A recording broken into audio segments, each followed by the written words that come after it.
कायदा सुव्यवस्था बिघडू नये म्हणून आपल्याला विनंती आहे की आपण जबरदस्तीनं कोणतंही काम करू नये.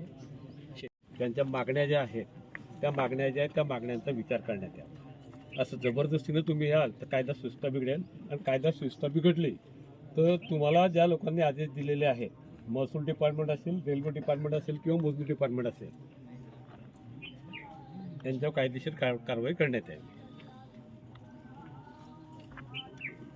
एखाद्या रेल्वेनं DPR बनवला आणि रेल्वे टाकण्याचं गृहीत धरलं म्हणून आमच्या मागण्या ज्या आहेत तुम्हाला सांगतो मी. यांनी 8A पासूनच्या मागण्या ज्या त्याला विरोध केलेला आहे. आम्ही त्यांना पत्र दिलेलं आहे, वारंवार पत्र दिलेलं आहे. रेल्वेची जमीन असताना शेतकऱ्याची जमीन घेण्याचा उद्देश काय यासाठी पुनर्संरक्षण करण्याचे पत्र केंद्रीय मंत्री रक्षा खडसे यांनी दिलेले आहे. केंद्रीय मंत्री रक्षा खडसे यांनी तिथे मिटिंग लावलेल्या आहेत. भारताचा रेल्वेचा अधिकारी जो आहे मेन, त्याच्याकडे मिटिंग लावली, तिथे चर्चा झाल्या आहे, त्यामुळे पेंडिंग ठेवलेलं आहे. त्यांच्याकडून पत्रव्यवहार यांच्याकडे आला नाही म्हणून हे जबरदस्तीने करण्याचा प्रयत्न चालू. आमच्या ज्या शेतकऱ्यांच्या मागण्या ज्या आहेत तिथून रेल्वे लाईन शेतकऱ्यांना जाऊ द्यायची नाही. जर शासनाला गरज भासली तर देशाच्या प्रगतीसाठी सर्व शेतकरी तयार आहे, पण त्या शेतकऱ्यांचा विचार करून त्यांचा मोबदला जर ते योग्य तो मोबदला जर ते द्यायला तयार असतील किंवा असतील तर त्यावर शेतकरी विचार करणार. आणि असं जबरदस्तीनं पोलीस बंदोबस्त आणून जर कायदा सुव्यवस्था आपण अबाधित राखण्यासाठी नाही बिघडवण्यासाठी आणत असाल तर याला जबाबदार तुम्हाला पकडणार आहे. रेल्वे डिपार्टमेंटचे लोक आहे, आलं का लक्षात, आणि महसूलचे लोक आहे. सिंपल सी बात है, इसमें कई महीनों से ये चल रहा है. अभी तक रेलवे विभाग को हमारे ऊपर से, जहाँ से आप कह रहे हैं कि रेल मंत्रालय से वहाँ विचाराधीन है, अभी तक हमारे पास कोई भी नहीं आया. तुम्हारे पास आया नहीं. दूसरी बात हमारे पास नहीं आया है. और जो स्टेट गवर्नमेंट के साथ में जो कार्रवाई होनी है हमारी, जो प्रोसेस में है कि ये जॉइंट मेजरमेंट करना है, उन्होंने फीस मांगी, हमने फीस जमा कर दिया, उन्होंने डेट्स दी है कि ये काम जॉइंट मेजरमेंट करना है, तो हम उसके हिसाब से जॉइंट मेजरमेंट करने आए हैं.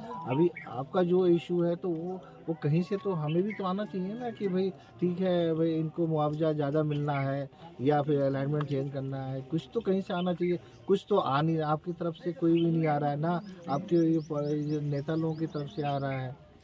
तो अभी हमें तो मैं तो एक सरकारी कर्मचारी हूँ, अधिकारी हूँ, मैं अपना ड्यूटी करने के लिए आया है. मुझे जैसा बोला गया मैं कर रहा हूँ. मैं यहाँ पे लोकांच्या ज्या प्रतिक्रिया आहेत, अर्ज आहे, यांनी यांच्या DRMच्या माध्यमातून महाव्यवस्थापक असेल किंवा रेल्वेचे डिपार्टमेंटचे अधिकारी असतील यांच्यापर्यंत यांनी पाठवल्या का?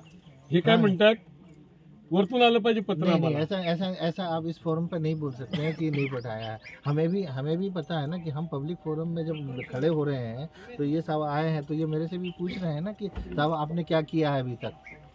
तो मैं एक जिम्मेदार अधिकारी हूँ, तो मैंने बताया है ना कि ये मैटर आप वहाँ तक गए, रेलवे बोर्ड के अध्यक्ष तक गए हैं, तो अध्यक्ष के वहाँ से हमारे पास कुछ भी कोई कागज नहीं आया है ना कि आएगा ना. नहीं इतनी तो जल्दी क्यों है आपको? नहीं तो जल्दी तो ये मैं थोड़ी ना मेरे घर से कर रहा हूँ या मैं साहब को डिस्टर्ब कर रहा हूँ कि नहीं साहब चलो हमें बहुत जल्दी ये काम करना है, ये हमारा कॉन्ट्रैक्टर खड़ा है. तुम भेजो ना फिर एक किसानों का कुछ करने के लिए नहीं. मैं अपनी बात, जैसे चौधरी साहब बात रख रहे हैं, मैं भी वही जवाब दे रहा हूँ अपने ऑफिस की तरफ से.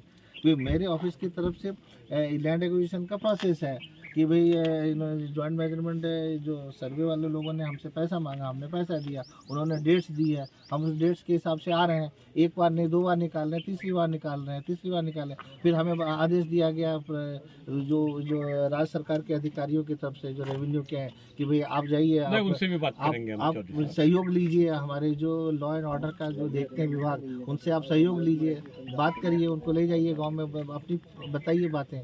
हम उसके लिए हम यहाँ आए हैं. हमने किसी से कोई साहेबांकडे जाऊ आम्ही. फिर वो जाएंगे तो हमारे पास भी MA-20 हमारा बताता है ना, बराबर जाना है. बराबर है ना. लेकिन हम बहस नहीं, बिल्कुल उसमें बहस ही नहीं कर रहे हैं ना. पहले तो हमारा ये फाइनल होना चाहिए ना कि भाई ये विरोध जो हो रहा है, ये विरोध पीछे लें, तो पीछे लें, या जो आपकी जो मांगे थी वो मांगे आप देख लो, जो चुकी मांगे सब राज्य सरकार से जुड़ी हुई है. 1 मिनट में मैं सबका जो भी है वो क्लियर करवाता हूँ. जब 20 का नोटिफिकेशन हुआ 7/7/2025, इसके बाद में बाकायदा सभी फार्मर्स ने बाय एडवोकेट मेरी तरफ से और खुद उन्होंने आपके ऊपर ऑब्जेक्शन लिया. मराठी ते समजते का? नहीं आप क्या समजतं. मराठी समजते का? आम्ही त्यावर ऑब्जेक्शन घेतलं, सर्व शेतकऱ्यांनी घेतलं, वकिलांच्या मार्फत घेतलं.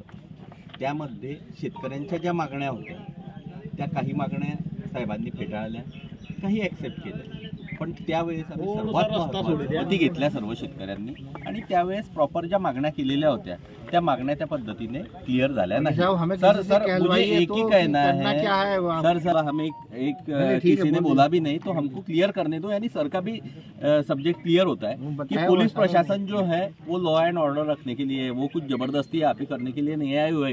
की अगर हमारे किसी फार्मर्सने, कोणत्या शेतकऱ्याने तुमच्यासाठी तुमच्याशी तुम्हाला काम करण्यास प्रतिबंध केला किंवा इतर गोष्टी केल्या तर त्यावर काही वाद झाले, बाकीचे विषय झाले, तर त्याच्यासाठी ते इथे आलेले आहे. पोलीस मित्र असतात.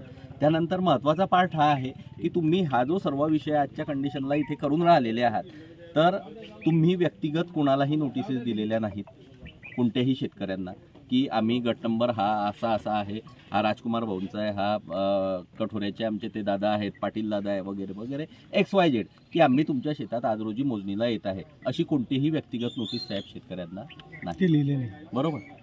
त्यानंतर एक प्रकारे जरी 20A नोटिफिकेशनमध्ये त्यांचं आहे की आम्ही शेतीची मोजणी करू, तर अगोदर शेतकऱ्यांचे हे सर्व विचार महत्त्वाचे